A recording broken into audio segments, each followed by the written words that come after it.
Hey guys, welcome back to AFK Journey. In today's video, I want to talk a bit more about Lenya and the mechanics of the way she works. Now, we're over on one of my level 90 test server accounts, but there is something very key in her mechanics that I think could make her really strong. However, just for reference, for free-to-play players especially, I think she is a safe skip at this point unless anything changes. I haven't seen her on the ladders yet in the boss that we've got on today on the test server on my level 240 account, and that's where I'm really looking to see her before I start talking about her bossing capabilities, but it could still be out there. I think it's just a safe skip to wait for the new season so that you can get the new characters in the new season and then have that swap capacity and stuff like that. But, you know, the other thing is she is looking more like a PvP unit, but her PvP usage or viability in my eyes has been broadened by the way she actually works mechanically. So I want to go through the way she actually works. Now, once again, I realize I am not on an endgame account because some people always have issue with that. I'm not looking at her as an endgame. I'm looking at her mechanically so that we can get an idea of how she may work once she does drop on global, because, you know, the test server is all we currently have. But let's take a look. The first thing I want to note is over here, they released the Journey Unfolds of her. And the big thing that I noticed was when she actually used her ability, how far she kicked the enemy. So if we go here, you can see that she's going to go over and she boots the dude straight to the opposite side of the battlefield. I was like, this is pretty cool, but, you know, walls and enemy units are going to block that enemy, and it's just going to be like bad times. She's going to stay there and she's going to commit suicide. That was my biggest issue. And like I said, I do see her as a PvP unit, but my biggest issue was that, you know, she was going to just die instantly. However, if you run with other melee who can take the heat and then she can build up her energy and do this, this is actually quite solid, because if we bounce over here into my account, I did a couple of tests with her in PvP. Once again, this account is very low. It's level 100 actually. But if we go over here and I look at some replays, I wanted to see the way she works, and I was quite impressed with the actual mechanics of her ability. So if we go into this battle and take a look, I'll click replay and you guys can get an idea. So I'm going to put it on 1x speed. So you can see the enemy Lily May used her dance. And now watch the enemy Lily May over here. So we're about to get our ultimate off. We're very close. The Lily May interrupts our Rowan. And then she is about to go. She's over here and she's about to hit the enemy Lily May. So look at this. Boom. Boots her all the way over and then comes straight back herself. So this usage of her, I think, can be really, really solid. Now, I'll talk more about the direct pairing of her versus Lily May because I still don't know. I think Lily May might escape and use her dance during the in-between of stuns, and I'll talk about the stun timing, but maybe haste levels and stuff will adjust that. But I thought that was pretty cool, but then I'm like, no one actually sets a defense on that map, so it ain't gonna work that way, and that was my next issue. But if we jump into this one, I wanted to test it on a different map.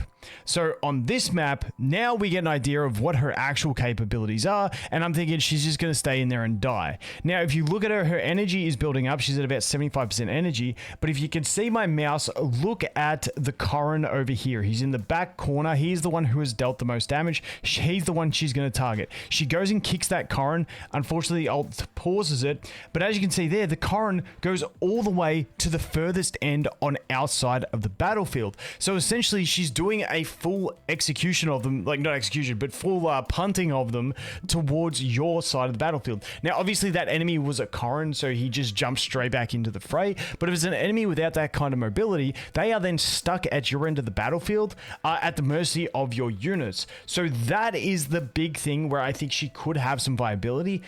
Maybe even some tech usage in some AFK stages to get an annoying enemy, but I don't think so. I think Rainy is probably still going to be your play over there, and you're just going to have other strategies.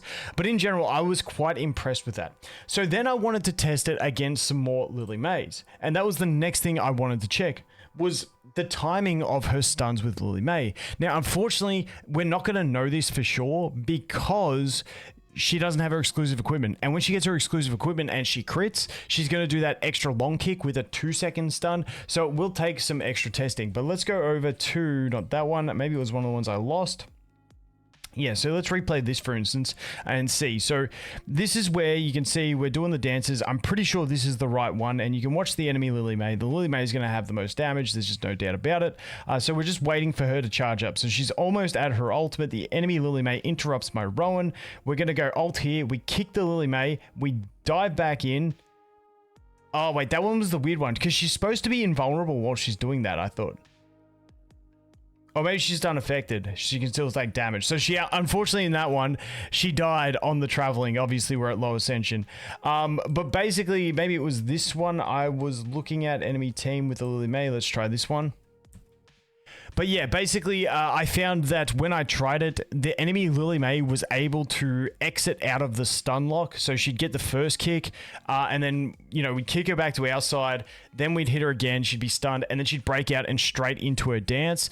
And obviously, if she can't lock out a Lily May in the current meta, there you go. So she punted the Lily May. You can see she's kicking her again. Lily May's stunned. She's stunned, and she comes out of the stun for a second. So we do the sweep. And you can see she comes out of it, and she starts the dance. So basically, if she's able to lock a Lily May out, once she's got her exclusive equipment and stuff, and with haste levels or something like that, if we can find a way that she can actually lock a Lily May out, then I think she will be quite potent in current PvP, if she can stun lock the Lily May, because the Lily May can't, like, her ult is stopping someone else can make her unaffected. So she can break it with that. But if you can, in like a short amount of time, stun lock her for a few seconds and lock her out, especially after she's done her ult, so she hasn't cast it again, then I think there may be a window. But once again, this is going to come down to endgame playtesting it and finding out exactly how the timings work between those two, because I think this is quite a potent ability to be able to punt an enemy back towards your side of the battlefield and bring her back with them to be able to get out of danger's way. The problem is Lily May is going to be the one on most people's team doing the most damage early on, and if you're unable, if Lily May straight counters this ability, then it's going to be no good. So that is what we're going to have to wait and see. But I wanted to bounce back over here and take a look, because I was thinking more about this, and I wanted to look at where they show us her exclusive equipment in play. So you see here, you can see she punts him. She does the sweep, he's still stunned. And so now she's doing her basic, which is going to crit. But he's lost that stun for a second. And then she's going to do that one. And then she's going to do the kicks again. Oh, wait, no, this is the wrong one. So this is without the exclusive equipment. So this is the one coming up with the exclusive equipment. You can see he's stunned. Now she's going to do the flurry kicks, but he did break that stun for like a second. But once he's in the flurry kick lock, you cannot see him break the stun. So that's what it's going to come down to, the timing of it. Because once again, if we look at this punt, he's stunned. Then he gets that 1 second. There is 1 second where he breaks it. And I think if that's a Lily May, she might get out and do her dance. But I'm not too sure. So I really do like this character as like a niche tech character that may get some usage. However, once again, I think for free to play, it is definitely a safe skip. But I am liking this type of character as like a filler character that doesn't feel like a must pull yet. Once again, we've got to wait and see how her damage goes. Once again, this count's still very early on. So you can see this, the number 2 team is using her, which is actually okay, but you can see it's not crazy amount of damage above the team, the next team, which has level 85s versus level 120s. So I don't know how much we can rely on that. Let's check her damage. Maybe she dies early. Let's just have a look. I'm curious. But yeah, once again, I'm not making assumptions on her bossing damage. We'll have to wait and see. But I am liking the way she functions in PvP. For that, like I just like those type of characters that have a cool stuff like that. However, the one thing to remember is the distinct advantage you get through having that kind of ability. Sorry, my Discord keeps popping. I took it off streamer mode. But the one advantage you have through that type of ability, keep in mind, it looks like we should get Nara. And I'm assuming Nara will have that type of ability to just drag an enemy to your side. And she'll probably do it at the start of the battle if she's anything like she's in AFK Arena. So that sort of utility is going to come again. But once again, I think it's quite cool. And as you can see in this fight, she actually did die quite early. So she did have some reasonable damage in the time window that she was alive. But that is obviously just, a few hours of looking at her so far. Let me know your guys' thoughts. But once again, I don't want to disillusion people. I think she's a safe skip for free to play. But yeah, you guys let me know your thoughts. And as always, thanks for watching. Hope you have an awesome day, and I look forward to seeing the next one. Cheers.